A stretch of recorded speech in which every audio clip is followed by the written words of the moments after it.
Hi everyone, here and around the world. Thanks so much for your good energy and support. We're about to break through 260,000 subscribers and climbing.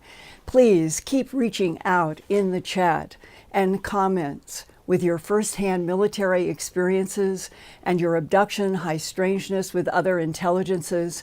There's a lot going on, including confusing messages from the Pentagon. January 26, 2024, UK Daily Mail, quote, "What are they trying to tell us?" Internal Pentagon report by the Office of Inspector General warns that America is unequipped to defend itself from an alien invasion. A newly declassified document found that the Department of Defense, DoD, lacks comprehensive or coordinated effort to track and analyze UFO UAPs. DoD efforts to identify and understand UAPs has been irregular because of competing priorities, lack of substantive progress, and inconclusive findings, close quote. 3 days later, on January 30th, 2024, came this Hill headline, quote, "What has happened to the Pentagon's former UFO hunter," close quote. And they are talking about Sean Kirkpatrick, who never really hunted UFOs. Instead, back in July 2022, after he was named director of the All-Domain Anomaly Resolution Office, also known as AARO, Kirkpatrick began criticizing those who talked about UFOs interacting with Earth, as if he was deliberately muddying the waters about the extraterrestrial source of UAP UFOs. The Hill's news report ended on a question that all of us wanting truth are asking, quote, "Why would a former Pentagon official continue a long tradition of obfuscation and distortion about the enduring mystery of UFOs," close quote. As recently as December 13th, 2023, Senate Majority Leader Chuck Schumer, Democrat of New York, was warning that, quote, "Multiple credible sources allege that elements of the U.S. government have illegally withheld UFO-related information from Congress," close quote. Senator Schumer's concern makes sense when authentic documents such as this Psalm 101 manual, printed in April 1954, have been leaked since the 1990s. The whole title is, quote, "Psalm 101 Majestic 12 Group Special Operations Manual, Extraterrestrial Entities and Technology Recovery and Disposal, Top Secret Magic Eyes Only," close quote, by the Majestic 12 Group, printed in April 1954 with the U.S. War Office stamp that was still used in the 1950s. Longtime and now retired McDonnell Douglas aerospace physicist Bob Wood, Ph.D., and his son Ryan Wood, CEO of Electric Fusion Systems, Inc. in Broomfield, Colorado, reproduced the Psalm 101 manual from 35mm Tri-X black and white film that a whistleblower leaked in 1994 to Don Berliner, an Aviation Week and space technology reporter in Washington, D.C. And then, 4 years later, by 1998, Bob and Ryan Wood had brought together 15 secret leaked documents into this black and white bound printing of, quote, "Executive Correspondence XPD, the Majestic Documents," close quote. This past weekend, I talked to Ryan Wood about the internecine warfare ongoing now between the Pentagon and Congress that echoes what Lieutenant Colonel Philip J. Corso wrote about in his very important book, released in 1997, The Day After Roswell. It's on my library shelf, always behind me. Its subtitle is, quote, "A former Pentagon official reveals the U.S. government's shocking UFO cover-up," close quote.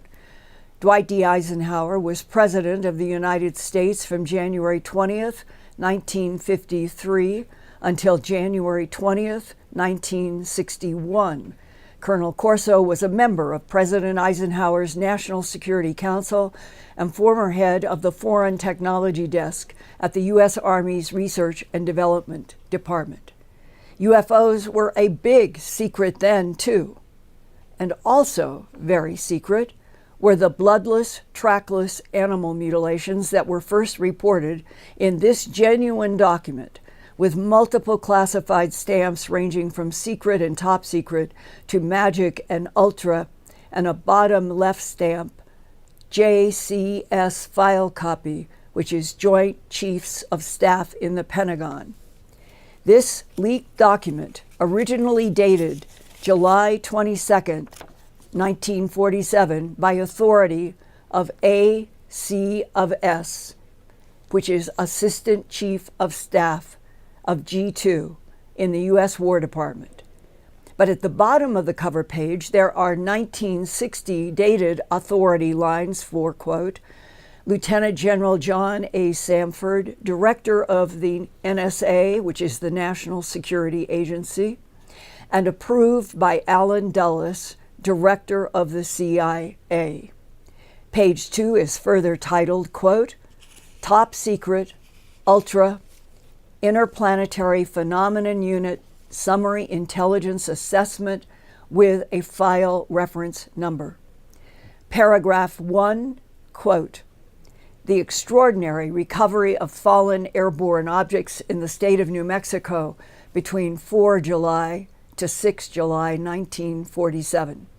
Paragraph 2, quote, At 23:32 Mountain Standard Time, which was a half hour before midnight on July 3, 1947, radar stations in East Texas and White Sands Proving Ground, New Mexico, tracked two unidentified aircraft until both dropped off radar. Quote, Two crash sites have been located close to the White Sands Proving Ground. Landing Zone 1 was located at a ranch near Corona, approximately 75 miles northwest of the town of Roswell. Landing Zone 2 was located approximately 20 miles southeast of the town of Socorro at latitude 33, 40, 31 and longitude 106, 28, 29. Oscura Peak being the geographic reference point, close quote. The added Landing Zone 3 at the bottom of this map is my reporter's notations after a source in my investigations told me that a third UFO came down that same late July 4, 5, 1947 on the Mescalero Indian Reservation northeast of Alamogordo and Holloman Air Force Base. And now to a recent discussion I had about all of this with Ryan Wood, now CEO of Electric Fusion Systems, Inc. in Broomfield, Colorado. I've known Ryan and his dad, Bob Wood, since the 1980s, and here we are with Rich Dolan at a UFO conference on January 23, 2006, 18 years ago. When we all met in a UFO conference back in 1998, you and your dad had published the Majestic documents. And I remember going through them and getting to these words, quote, the most disturbing aspect of this investigation was there were other bodies found not far from Landing Zone 1 that looked as if they had been dissected as you would a frog.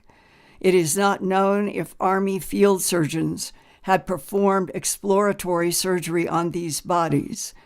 Animal parts were reportedly discovered inside the craft at Landing Zone 2, but this cannot be confirmed. The team has reserved judgment on this issue. Our assessment of this investigation rests on two assumptions. One, either this discovery was an elaborate and well-orchestrated hoax, maybe by the Russians, or two, our country, the United States, has played host to beings from another planet, close quote. And I am reading right now from the top of this document that contained those words. Quote, top secret, ultra, ULTRA, interplanetary phenomenon unit summary, intelligence assessment with a file number. This is going back to July of 1947. The content is so stunning and arresting that the first thing we tried to do, and then many subsequent trips to the National Archives and other research for the last 25 plus years or so, many things have come out in different ways. The first page, which says by authority AC of SG2, Assistant Chief of Staff for Intelligence, and the initials are SJC, which stands for Stephen J. Chamberlain. So not signed by Chamberlain, but then when you look it up, sure enough, that's the name of the guy. There's lots of other subtleties that are in there, the types of timestamps that were used. It's a 12-hour timestamp instead of a 24-hour timestamp. Did that really occur then? Even the warning block, it says, this document has been reclassified as an intelligence material affecting the national security and has been upgraded to above top secret with a need-to-know basis. Only those authorized persons with magic access may have access. Downgrading schedule to commence only with approved presidential executive order and approval of the U.S. Majestic Intelligence and Security Command. So most people think the president can declassify anything, but this document way back here in 1947 clearly states that there seems to be some law and procedure that it takes more than just the president to say it's declassified, that you have to have it approved and it's appropriate to be declassified. So that's the first cover page. And then the things that caught my attention in this document was around the autopsy of the aliens. It says point 11, as to the bodies recovered from LZ-2, it appeared that none of the 5 crew members survived entry into our atmosphere due to the unknown causes. Dr. Dietlif Bronk asked to assist in the autopsy of one well-preserved cadaver to be done by Major Charles E. Ray, Medical Corps. So when I saw Charles E. Ray, I said, well, who's this guy? And it turns out that, yes, he went to the University of Minnesota. He was working with Leslie Groves in the Manhattan Project. He was clearly plugged in the right way. But then I did further investigation and found his daughter, who lived in Seattle, and called her up and talked to her. Although she didn't directly admit that, yeah, my dad told me about this, her response to my question of, do you think your father could have autopsied an alien? She was unhesitant, saying, yes, absolutely. This is in the context of number 1 of this top secret ultra document. Quote, this is about the extraordinary recovery of fallen airborne objects in the state of New Mexico between July 4th to July 6, 1947. And that would definitely be the Mac Brazel incident between Corona and Roswell. And that means that they were dealing with a craft and bodies right from the very beginning. Absolutely. And it also goes on to talk about one landing zone in the Brazel area, but a second one located approximately 20 miles southeast of the town of Socorro. And when you plug those latitudes and longitudes into the historical maps from 1947, you discover that this is about 800 meters southeast of the Trinity atomic bomb burst. And the document says, from what descriptions the team was able to learn and from photographs taken by intelligence photographers, the occupants appear in most respects human, with some anatomical differences in the head, eyes, hands, and feet. They have a slight build, about 5 feet tall, with grayish-pink skin color. They have no hair on their bodies and are clothed with a tight-fitting flight suit that appears to be fireproof, for some of the bodies looked as if they had been burned on head and the hands. It is believed that there were male and female genders present, but was hard to distinguish.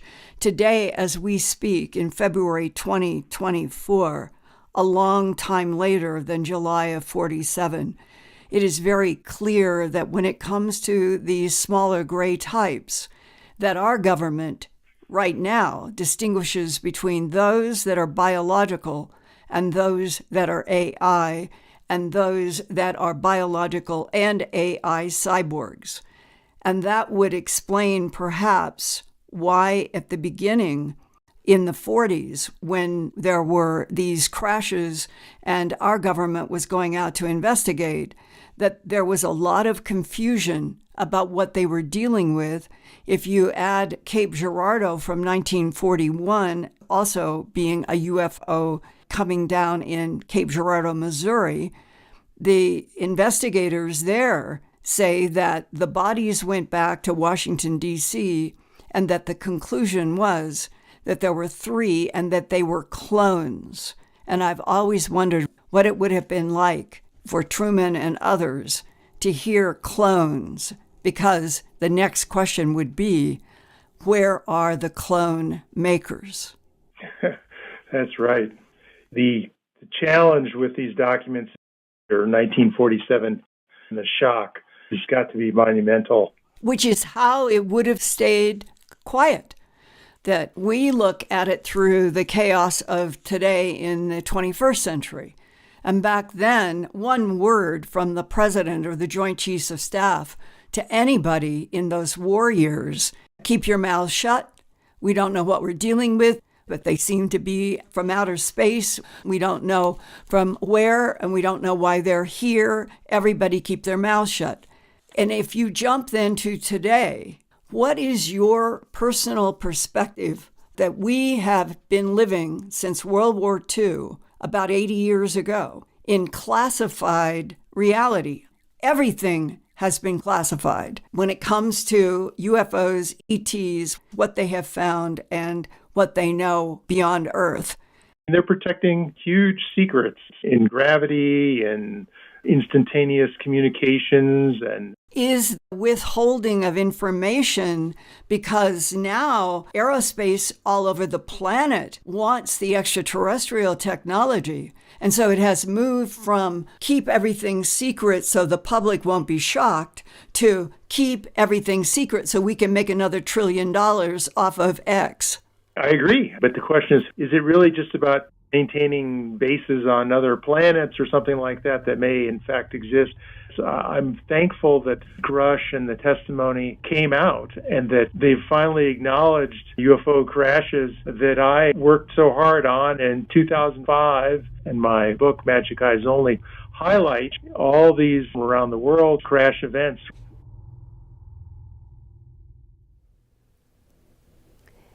And for more of Ryan Wood's extensive work to open up the truth about UFO phenomena, I want to tell you that I hope all of you will get Magic Eyes Only. It is about 74 UFO crashes on Earth between the years 1897 to present day. It has copyrights original of 2005 and updated in 2024. It is available at Amazon.com. And Nick Pope, who worked for the MOD so-called UFO desk in early 1990s, says, quote, that with Congress having received sworn testimony that the U.S. government is in possession of extraterrestrial spacecraft, this expanded and updated second edition of Magic Eyes Only by Ryan Wood is timely. His meticulous research has resulted in the definitive book on alleged UFO crashes. If just one of the 104 cases documented here is definitively proven, our world will change forever. And then I want you to consider the AI Ufologist Book of Questions and Answers. And this is a copyright 2023 book, also at Amazon.com. And it is the active mind of Ryan Wood, thinking about all of the questions and answers that reporters and people who are not up to speed might want to take in and start thinking about the answers for themselves. And then this book, An Encyclopedia of Flying Saucers, copyright 2007 and updated recently, is also at Amazon.com with the other two books. And this is a very interesting book that was done with Bob Wood, talking to a man named Vernon Bowen, who had been working on an encyclopedia of flying saucers in his work. And I recommend all three. And again, Ian is putting links to these books in the live chat, and also details of the books in the description of tonight's program. And I personally feel that it is really important that we not lose sight of the links between an alien intelligence on this planet and the subjects that everybody wants to go away. Animal mutilations and human abductions to be two at the top of the list. If we turn away from them because they make us nervous or they could potentially be dangerous, and all of the things that we can dream up in our own minds, but until we break through to the whole huge, we're not alone, and other intelligences have been based on this planet for at least 278 million years, and they're here now and through our solar system and beyond. We need to be able to be educated about all of the details of everything, good and bad and neutral. And so I hope tonight that you will look at this, the program tonight, as an effort to keep educating, keep updating, but not with the idea that we can't all be educated with new information from the government, from the military, from scientists, from doctors, about what they really know, so that we could be updated ourselves. And that in the end, it could be that we will evolve to a point where beginning to understand all of it, the big story, and what is the need by other life forms or life form for biological tissues and hemoglobin and other chemistries from Earth. It might be a story of compassion from us to them if we knew the whole truth. So with that, dear Ian, I would like to transition to questions and comments. Hi, Linda. Thank you. That was a great presentation. It's always good to hear Ryan Wood on as well.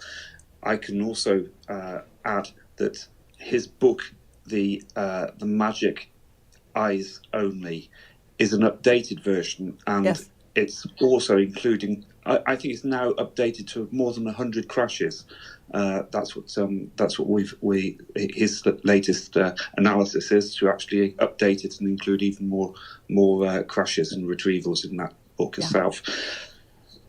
Okay, so in the questions tonight, straight off, PCM Denault has sent us a message. He says, wish someone could get Truman and admin stuff declassified, including MJ12. What was really in their minds about the ETs, etc.? What did they think they were doing, Truman and MJ12, about space and how it fits into the USA and world affairs? Well, let me go to the voice, who is extremely intelligent and experienced in all of this, and I'm talking about Philip J. Corso. Anticipating a question something like that, I copied page 180 and page 181 from The Day After Roswell by Lieutenant Colonel Philip J. Corso. And here are his own words from reading, as he told me, so many documents about animal mutilations, human abductions, all sorts of various interactions that they were linking to, we'll call it the alien presence. And as I read these couple of paragraphs, keep in mind that he was of a high access to all kinds of information in the Eisenhower administration in his work.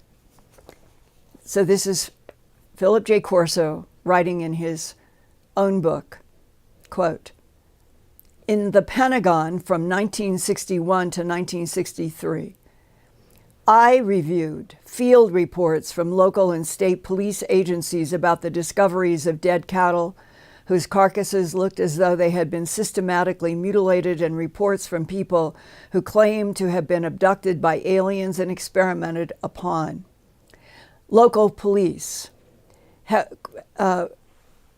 visited and talked with veterinarians who were called to the scene to examine the dead cattle left in the fields, and they often found evidence, not just that the animal's blood had been thoroughly taken, but that entire organs were removed with such surgical skill.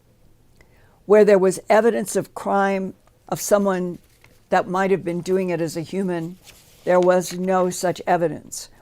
And we, humans, had no medical instruments that even remotely approached what the aliens could do. It was as though some device had simply excised the organs with techniques that even went beyond our own surgical precision.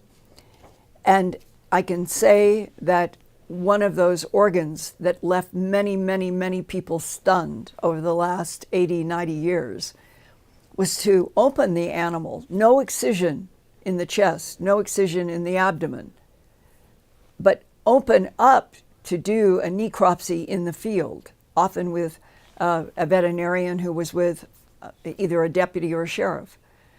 And they would find, I'm not saying that there were hundreds of cases, but there were enough of what I'm going to describe to be a true anomaly associated with the alien presence of UFOs and animal mutilations and human abductions.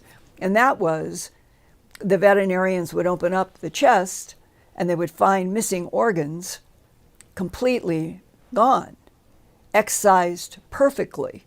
No fluid, no liquid, no hemoglobin, just dry internal abdomen, chest.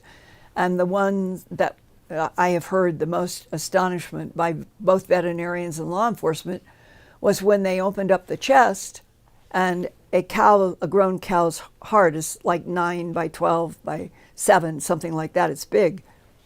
And there'd be no heart, no blood, no fluid, empty jugular where it came out, and the pericardium in that one case that I've told you about in Colorado, that Sheriff Tex Graves was there and watched the veterinarian who motioned to him to see what he thought was impossible, that the pericardium that surrounds the heart was collapsed in the chest, but there was no blood, no fluid even on the pericardium that had to have surrounded the healthy animal before.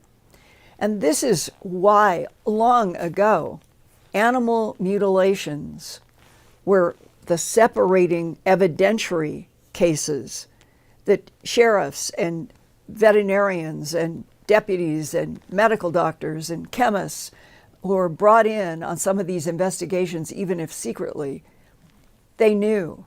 They had no explanation whatsoever for how you would remove perfectly whole organs from inside a body when there was no surgical excisions to get to where the organs were taken, and no blood and no fluid in the inside. I've had to deal for 45 years with the questions that have come to me about how can you report about these animal mutilations because they scare people. Traffic deaths every day, falling off of bridges every day, car crashes all the time. Humans are being killed in a variety of ways, animals every day on Earth, are slaughtered for food. So if you go back to the cases that are definitely have nothing to do with human ability or science, that they're outside of the realm, every bit of me, every atom in me is, humans deserve to know all of the truth about what is happening on our planet. If the perpetrators are extraterrestrials from Epsilon Eridani or another star system, we should know. And that because I have covered so many miles around this planet and have seen so many of these animals and walked in many of the pastures by myself with formalin in plastic, with something to, like a scalpel or scissors, to cut tissue that could be taken to a lab for analysis, I'm here. The bigger box is, what is the relationship of other intelligences that are not Homo sapien to planet Earth and this solar system? And the information I have is that it goes back at least 278 million years to competing extraterrestrial civilizations. For me, that makes reading Ryan's books, my books, Nick's books, Dolan's books, on and on and on. We need to be educated. And I do hope that what this is leading up to, no matter what the Pentagon is trying to resist, and how difficult it appears to be now for, let's say, the House subcommittee hearing to keep going and doing more, we'll call them the interviews like they did with Grush and others, so that there is a dialogue that continues and we become educated. Because I do feel, very honestly, that a point in time is before us, that there is an important reason for all of us to be more educated, because I think that there is an evolutionary time coming where it will be very important for those humans here to understand bigger pictures. And I'll leave it on that note right now. Ian, I know this was a long and multifaceted answer, and I won't do this for the rest of the questions. But this is so complicated and yet at the same time simple, because it boils down to Earth, humans deserve the truth about other intelligences that are not only in our solar system, but that they are in many other solar systems that are not that far astronomically from us. So Ian, go ahead, and I'll keep my answers shorter after this. Sure. Okay. We've got a comment here from William Milburn, who says, why don't they bring Corso's book and his interview to the Congress? Well, that's a good question. But also, while we're on the subject of Corso, Colonel Corso, I've got Marty McFly says, does Linda have an opinion on Corso's son and lectures about the time travel aspect? I have never talked with the Colonel's son. I was fortunate enough to be able to talk with Philip Corso for about 4 or 5, 6 hours when we were at the 50th anniversary 1997 conference in Roswell. He and I literally talked we did an interview with Art Bell that was very long, and then he and I talked for hours, and I had brought various cases and books, and it was very refreshing to talk with somebody that was giving me honest, straightforward answers. And then eventually, but his son was not in those discussions at that particular conference because he was doing other work with somebody while the Colonel and I were talking. But I was able to bring up difficult subjects, and the Colonel went deep into the well with me about what he knew. There is so much. There are so many facets. They go in so many different directions. And the whole idea of even trying to understand the real nature of this particular universe is part of the challenge. So I was also able to see firsthand the original manuscript that Colonel Corso submitted for the book that became The Day After Roswell. And it had more information in it. So on that score, I have been able to talk with the colonel directly. And maybe at some point I can talk further with his son. But let's go on to other questions.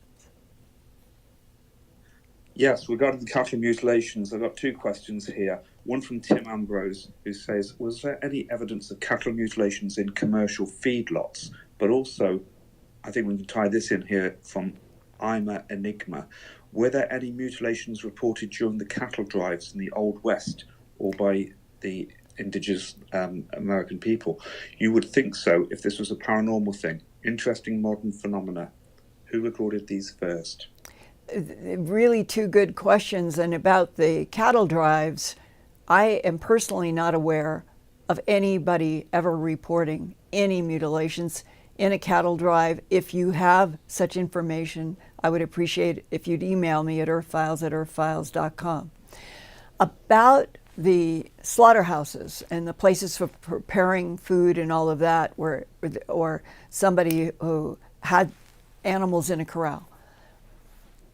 I went to one of the slaughterhouses when I was working at Channel 7 and was working on A Strange Harvest. And it was difficult to go there and see the operation. And it probably was an irony that has never left me, that we are very concerned about the bloodless, trackless mutilations of a variety of animals that range from cattle to horses to every domestic animal that you can think of, and then wild animals that include reindeer and elk and marmots and kangaroos, and it just goes on, of the type of animals that have been found with these same bloodless, high heat at the excisions. And watching what happened in the slaughterhouse and talking with the owner of the slaughterhouse, I had asked that question. Have you ever had any animals brought here in which an ear, eye, tongue, jaw, flesh, genitals, rectum removed? And the answer in the 79 to 80 time period in Colorado at that time was no. That doesn't mean that it hasn't happened. But I think, based on, I've truly have interviewed about 3,000 people in the abduction syndrome. I have been to hundreds of sites having to do with animal mutilations in many, many different places. And I think that whatever the challenge program it is, that it has to do with the harvest of certain blood lines for genetic manipulation. And that certain blood lines also, I think, applies to humans. And that we are dealing with, as I've shared before, the DIA man who told me that he had worked on trying to understand the conflict between three competing extraterrestrial civilizations concerning Earth, and that there was long and bitter war in which the sides that would be pitted would be reptilians versus Nordics versus Greys, the Greys collaborating with the Nordics versus the reptilians in some cases. But there have been other cases where reptilians and Greys have been on the same ship. So clearly, it's not easily comprehensible. And then as time has evolved, I would say more emphasis has been brought about the tall whites, which were not discussed earlier in the 70s and the early 80s, at least not in the way they are today.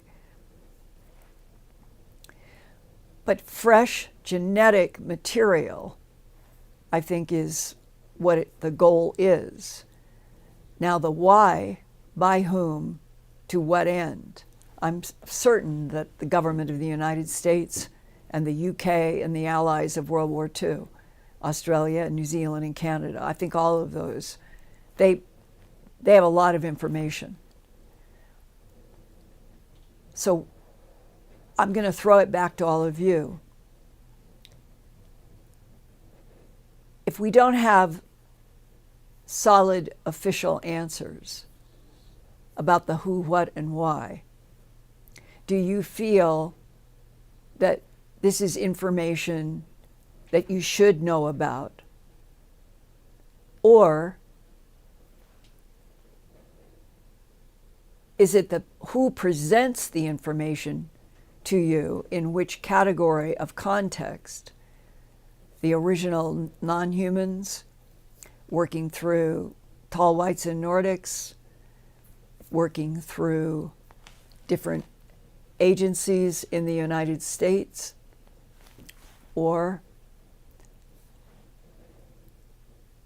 waiting for the government itself to finally make the official statement, we're in a universe that's full of consciousness and other life forms, and then use that as a context to backtrack into animal mutilations and human abductions. And I'm putting it out like that because this must be the kind of discussion that goes on and has gone on in the Pentagon and in JSOC and others that are in control. How do you open up the information to the world public when some of it is difficult? I've been working at it for 45 years. And I think that I have been able to get out a lot of facts and a lot of truth without people running to the exits or screaming. So on that note, Ian, I'll go to another question. Yeah, I just want to acknowledge our super chats tonight. So here we go. Moonbird, thank you. Terry, Shane Payne, Oddly Oz, Bruce Jackson, Rosanna Rigby from Australia, Ms. Tammy 125, Mike Basil, and Whisper of Love. So thank you very much, everyone. Thank you for your generosity. Thank you. Okay. And for those out there, Ian, right now, yes, we could break through 260,000 subscribers right now on the air if some of you who haven't subscribed would do so right now, right? We're close. That's right. In fact, we're very close. So just keep subscribing, people. Let's try and get. Let's see, and we can announce on the air if in the next 15 minutes we break through. That would be fun if we did that. If you're not subscribed, please subscribe, and also hit the likes as well. That always helps. Okay, Linda, we've got some comments from people who are actually experiencers tonight. We've got Josephine Kulo is here from Kenya. She says, I too had a UFO visit in the early 80s, though I thought they were skeletons that I dreamt about. Listening and watching your channel has enlightened me. Thank you. Thank you. Good to hear. It's good to hear people from Kenya tuning into Earthfiles as well, that we're reaching all over the world, but also that the phenomena is global. So that's important. Yes, it is, Ian. But what was that she wrote that she thought she had seen? Well, it's like a lot of people come to us and they say that they thought their original experiences were dreams. She says she describes them as skeletons that she'd dreamt about, and now it's enlightened her to realize that it was an actual UFO visit or connected with a UFO visit. Yeah, when the word skeleton is used and then you ask a person to illustrate, you realize that it probably is one of the tall, thin, they are so thin, grays that you can imagine that Homo sapien would see one of them, even if they're in a healthy condition for them, and think of a skeleton. That's right. And I think that people sometimes, they use screen images as well to disguise what they actually are, and people sometimes fit in with what they think they might be. We've got Melissa Wentland Moreno is here as well. She says that greetings from Hudson Valley, New York. I live on the northeast UFO corridor. I actually asked her if she had any sightings or encounters. She says, oh yeah, my whole family at various times, alone and together, time lost, implants, etc. With which type? Well, that's really important. Everybody, send in the types that you are seeing in dreams or in your room or fading in and out or whatever it is that you think could be a holographic projection, a real being. Always try to illustrate, make a sketch so that for someone like me who has been through so many different interviews, if I can tell even from a sketch pretty much the type. And it's very important to understand the types that are interacting in any given moment. And remembering as well that some people have experiences with multiple types of beings as well. Okay, we've got a question from Carrie Rutherford, who says, what should a person do if they feel they've been abducted or experimented on? Who should they turn to? Opus is one group that I think they are really trying.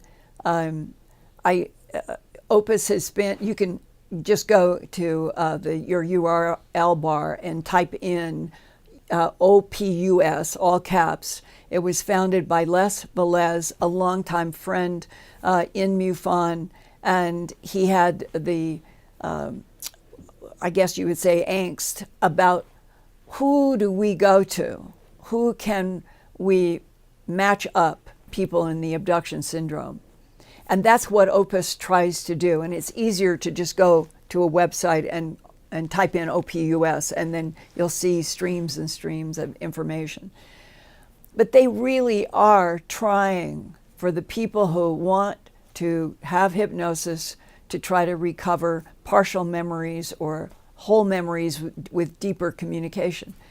And because they're working with hypnotherapists all over and they're trying to find at least one or two per state, then those are people who don't have to be brought up to speed. They already know the whole big, huge human abduction, we'll call it canvas.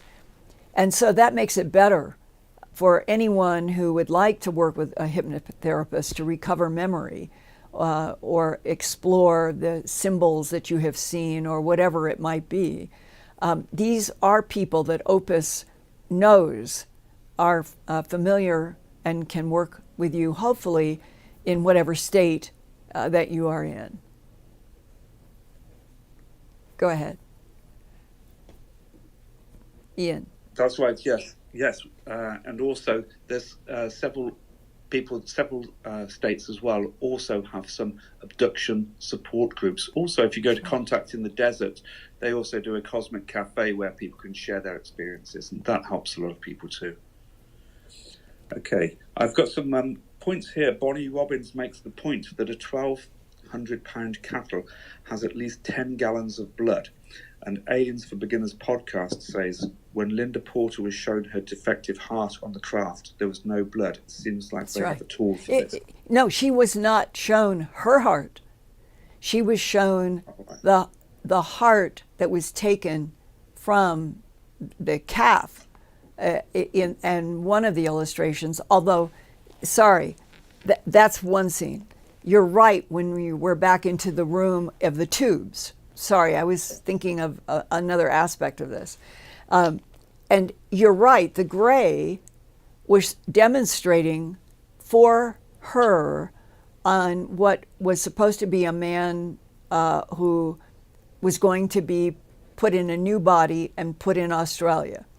And that the gray showed her what he was going to do with her by his gray hand with the long four fingers, went like this down into the chest and came up with the heart in one swoop. She thought that's what happened. It was like one swoop with no surgery, and somehow coming in and bringing up the heart. And then the communication was that this man's heart was weakened from disease, and that it was important that this soul in this man be kept together in the same container, and that what they showed her, the tubes that had a variety of beings that were extraterrestrial and human, and that the bodies in those tubes were being sustained for different souls that match something in those bodies. And that when the gray lifted up that heart and there was no blood, no fluid, it was telepathing to her that her heart had been damaged when she was a child, and she had, it was some childhood disease that had left her heart weak. And that was her concept. They showed and demonstrated.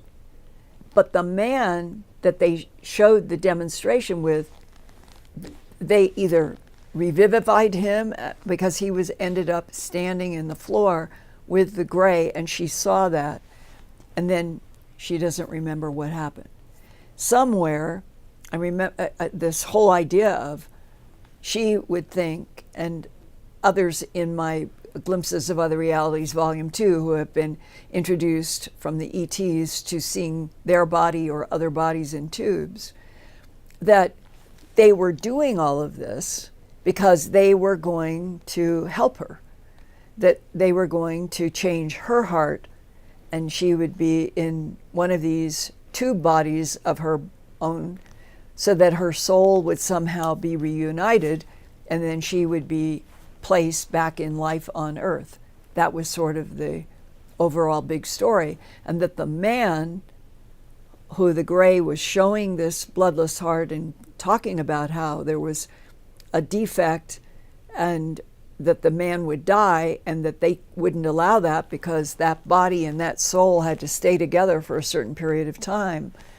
And so they communicated to her and showed her telepathically here that they were going to completely heal the man and put him in Australia, in a place where he would never cross paths with his Minnesota or Michigan United States family, but that would guarantee that that particular soul and that particular body would be together for the length of time that the ETs were saying was necessary. Now, I know that I brought you right up to the ledge. So what does that mean? Keeping souls and bodies, certain ones, together, even taking them from a family in the United States and putting them in Australia or New Zealand as far away as possible, so that the soul and the body type could continue to live. I don't have an answer for what exactly the big picture is. I never have talked with anybody who does, but there is some kind of a what should we call it, a program having to do with specific souls in specific bodies being kept together in some way for some experimentation or genetic program that some of the non-humans are doing.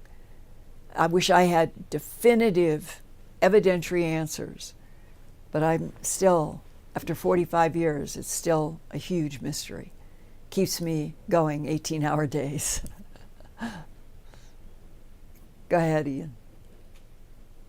Yeah, just before I go to the next question, I just want to remind everyone that you're going to be at Contact at Conscious Life Expo this weekend in Los Angeles. That's and right. I'm posting a link in the chat right now, and it's also in the description below the video tonight. And everybody pray that there are no torrential rains or more mud dear Los Angeles, we're in a evolutionary, revolutionary time on Earth.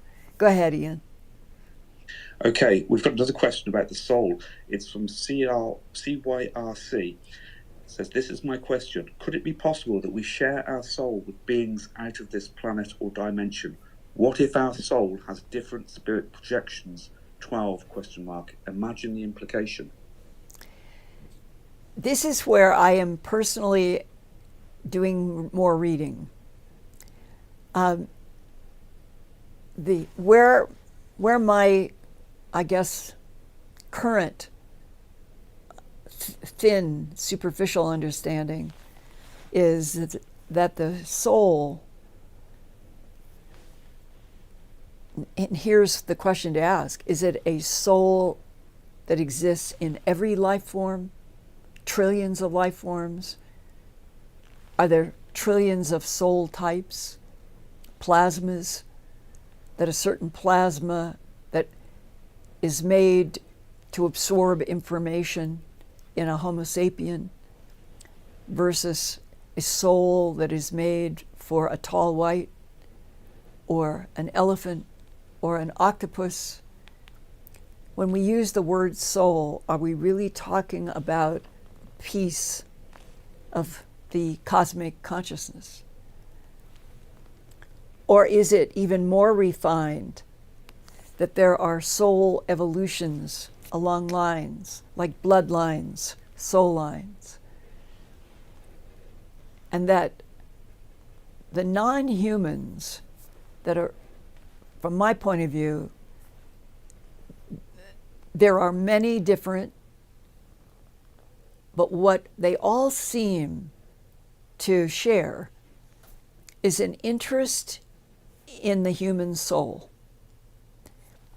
Is our soul possibly a plasma that is made to gather information and return it to cosmic consciousness? But is there something about the entire evolutionary path, going back 278 million years, to genetic manipulation of DNA in already evolving primates to create different lines of humanoids? And here we are, one that seems to have such glorious abilities and talents, but is also so divisive and subject to war that it doesn't make sense.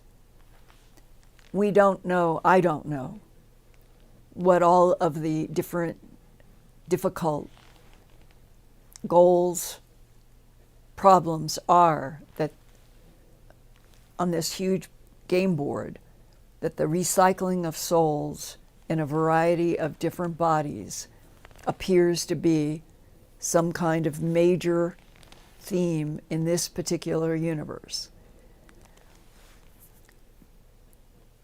Once I've said that, what I'm reading or trying to read are some books, current and some books very old, about the nature of the soul.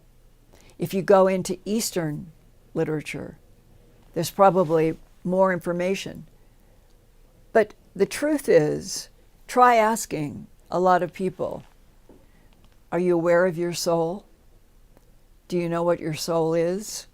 Do you know what your soul does? Really, it's largely blank. And if the most important part of the evolutionary creation of Homo sapien has to do with this soul plasma that gains information and contributes it back to some bigger whole, it could explain why we would be on a planet where the very divisiveness and the very wars and the conflicts of us as beings may be part of some huge test having to do with souls. So I would urge all of you, and I will be happy in the future, to do a program having to do with where I think at least some of the information about soul development and evolution ties into various facets that I have become acquainted with when I'm talking with people in the human abduction syndrome that are dealing with non-humans. But there, remember, if there are different types of non-humans, there are different types of motives, there are different types of relationships with the US government, and there certainly are different types of relationships between non-human and non-human, just like Earth. So, on that note, Ian, I have come to the bottom of this half hour, but I look forward to seeing the questions, the personal experiences of people coming after tonight's show and Always Forward, and wonder how close we got to the 266,000. Or 260, yeah, what was 260,000? Yeah, we're still about 40 off, but I've just 40. sent another request out. Yes, that's right. I've just sent another request out to our audience in the chat tonight. To Yeah, please, you guys, only 40 of join you us. need to subscribe, and we will break through the 200, and it's 260, right? 260, 260,000. 260,000. We're so Yeah, close. And I've also reminded everyone, if anyone's coming to from our audience tonight, if you're coming to contact Conscious Life Expo, come and say hello to us. We love to have our long chats with you as well. Yes, and I'm doing a very interesting lecture.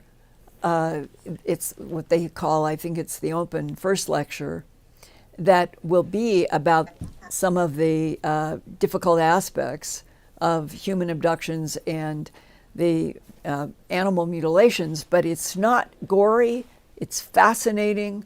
That's what I'm trying to get across to people.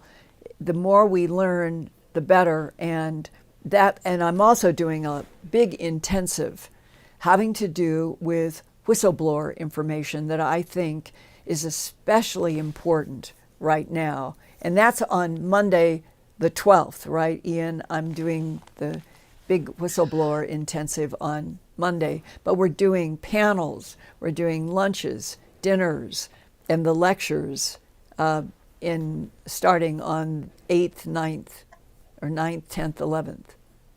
And then that's right. And if you follow the link from that I'm posting below the video and also in the chat tonight, you'll find all the information there. But yes, you are doing the panels as well, Linda, as well as the speaking engagements.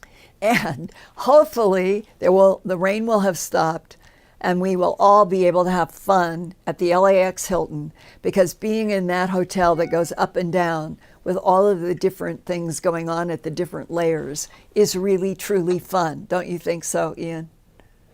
Yes, that's right. Don't forget, this is in its 22nd year, so things are really, really done well. That's right. These days. So that's really good. It's a really professional conference to go to. And agape hug to everybody out there, and to Brad and to Ian and to Eric and my dear friends. Agape hug. I hope you'll get us through the 260 mark, and next week I'll be with some of you at the Conscious Life Expo.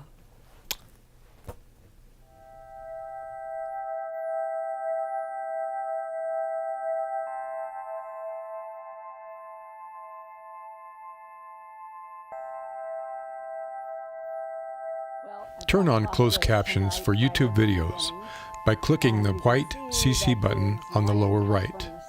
The default language for Linda's videos is English.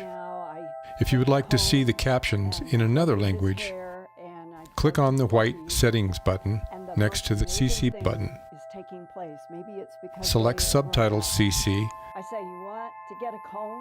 and then select Auto Translate. Select a language, and the captions will now appear in that language. Sort of gone through, and they will hold their heads.